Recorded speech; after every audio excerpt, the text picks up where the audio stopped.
In vista dell'avvio del nuovo anno scolastico, che vedrà la didattica riprendere in presenza al 100%, la Prefettura di Agrigento ha provveduto nella scorsa settimana a convocare il tavolo principale di coordinamento per la didattica in presenza,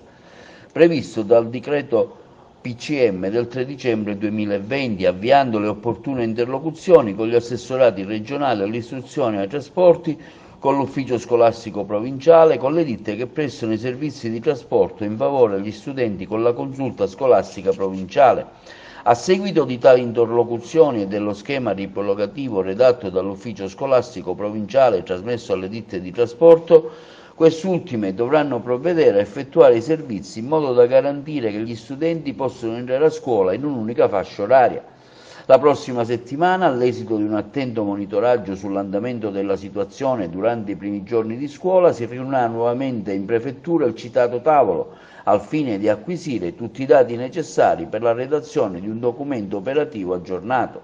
Il prefetto, dottoressa Maria Rita Cocciufa, atteso il lavoro preparatorio, ha già posto in essere l'esistenza di un modello operativo, già testato con successo nel corso dello scorso anno, auspicando una ripresa delle attività didattiche senza particolari criticità sotto il profilo del trasporto degli studenti.